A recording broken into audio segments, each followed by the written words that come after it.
네, 12월 10일 금요일 복음 이끄는 일상 시작하겠습니다. 12월 12일이 어 사실 79년도 12월 12일이 12.12 사태 서울의 봄이라고 우리가 영화를 봤던 그 일이 12월 12일 날 이제 군사 쿠데타가 일어났던 일이죠.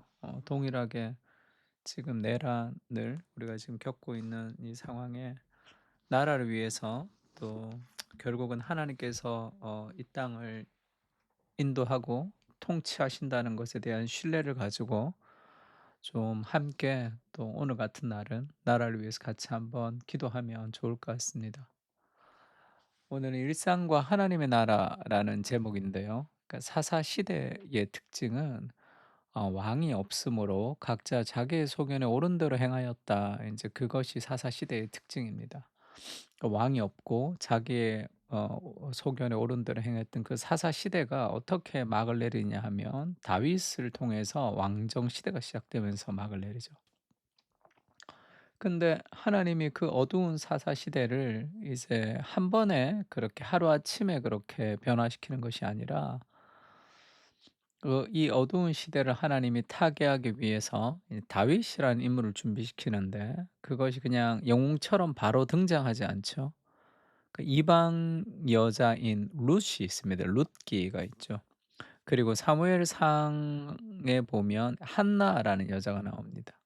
그러니까 이방 여인인 룻의 사건 그리고 이제 한나의 일, 그 한나가 결국은 이제 그 사무엘을 낳죠. 그래서 그 사무엘이 다윗을 또 이제 기름 붓는 그 일들.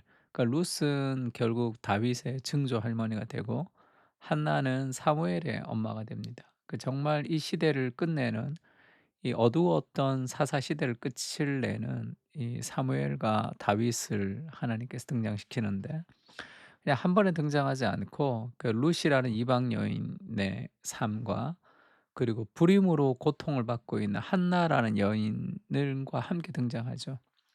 한 가정의 아픔, 또 임신하지 못하는 삶의 고통, 그리고 격분시키는 분인나와의 갈등이 우리의 삶에 흔히 볼 수 있는 장면이죠. 한나의 인생을 보면 그 가정이 부인이 둘 있고 그리고 남편의 사랑을 받지만 아주 콩가루 같은 가정이죠. 그러니까 아주 가정이 힘들었습니다. 그때 임신하지 못하는 삶의 고통이라는 것은 굉장히 능력 없는 사람으로 취급받을 수밖에 없는 거죠.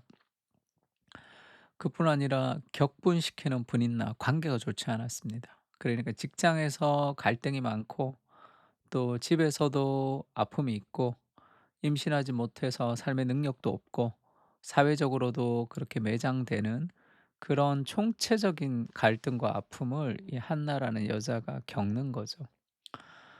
우리의 삶도 비슷합니다. 여러 가지 힘들죠. 직장도 힘들고 가정도 힘들고 삶도 힘듭니다. 그러나 룻과 한나의 이야기는 단순히 개인의 이야기로만 끝나지 않죠. 그냥 힘들었다로 끝나지 않고 하나님이 일상 속에서 일어나는 작은 사건들과 또 기도를 통해서 결국은 하나님 나라를 이루어 가시고 다윗으로 이어지는 믿음의 역사를 이루어 가신다는 걸 보여주는 거죠.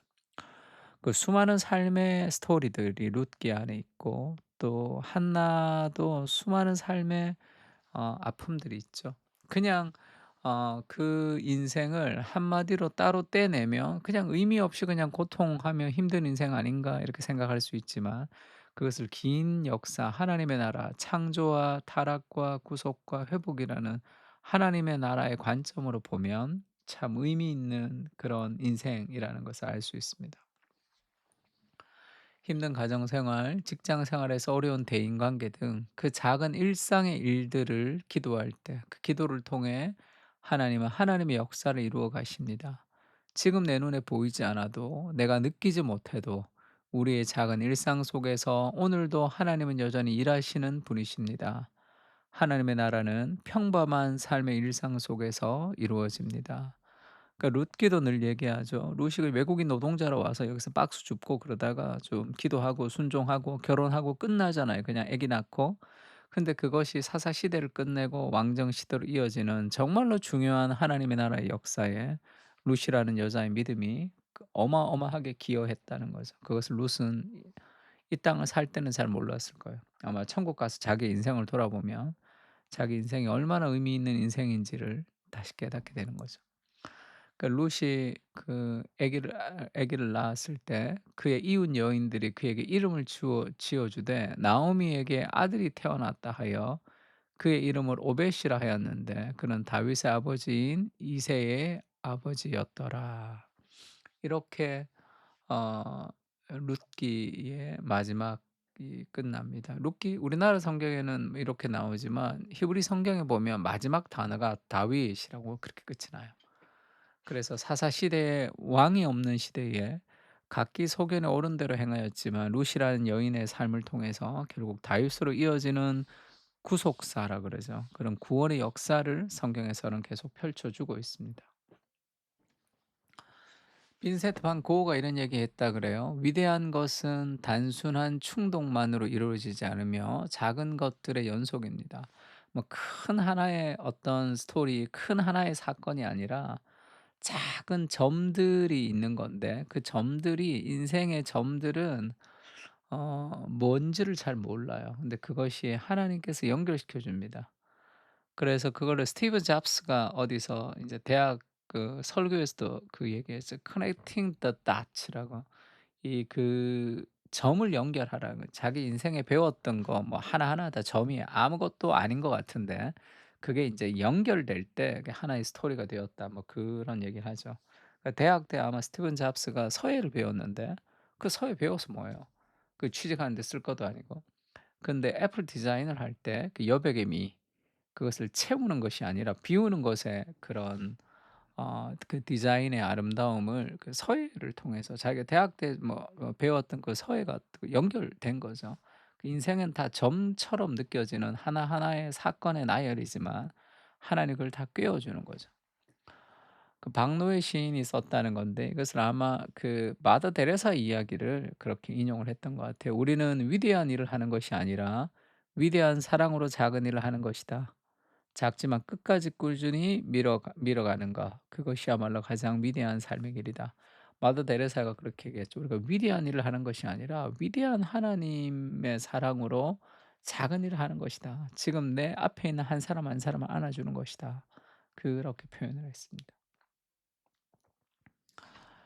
예수님이 이 시몬 집에 갔을 때도 마찬가지죠. 어떤 한 여인이 순전한 나드 한 옥합을 가지고 와서 값진 향유를 예수님의 발 앞에 다 깨뜨립니다. 그리고 그 비싼 향유를 왜 허비하는가 사람들 그렇게 생각했고 예수님은 그 여인이 예수님의 장사 죽을 것을 준비한다는 것을 알았습니다. 예수께서 이르시되 가만히 두라 너희가 어찌하여 그를 괴롭게 하느냐 그가 내게 좋은 일을 하였느니라 가난한 자들은 항상 너희와 함께 있으니 아무 때라도 원하는 대로 도울 수 있겠거니와 나는 너희와 항상 함께 있지 아니하리라. 그 여인이 이제 내 몸에 향유를 부어서 내 장사를 미리 준비했다. 그것을 이제 칭찬합니다. 그러면서 그렇게 얘기하죠. 내가 진실로 너에게 이르노니 온 천하에서 어디서든지 복음이 전파되는 곳에는 이 여자가 행한 일도 말하여 그를 기억하리라 하시니라. 이 이름 없는 한 여인의 하나의 순종이 온 세상 어디든지 복음이 전파될 때마다 소개해야 되는 그런 은혜와 순종의 가장 균형 있는 그런 삶의 모델로 예수님이 제시하시는 거죠. 우리는 하루하루 살아가지만 하나님이 그것을 연결해서 인생의 의미를 만들어 주십니다. 오늘 힘겨운 우리의 삶 뒤편으로 하나님의 나라와 하나님의 역사는 흐르고 있습니다. 그것을 보는 눈을 허락해 주시고 하늘의 비전이 오늘 이끌어갈 수 있도록 인도해 주시옵소서. 보이지 않는 세계를 더욱 생생하게 볼 수 있는 거룩한 상상력을 허락해 주시옵소서. 아멘. 우리 다 같이 우리 삶의 일상에 흐르는 그리고 지금도 이 땅 가운데 하나님의 통치가 이루어지고 있음을 신뢰하며 우리의 일상을 위해서 또 거룩한 하나님 나라를 위해서 그리고 이 땅을 위해서 같이 한번 기도했으면 좋겠습니다. 다 같이 기도하겠습니다.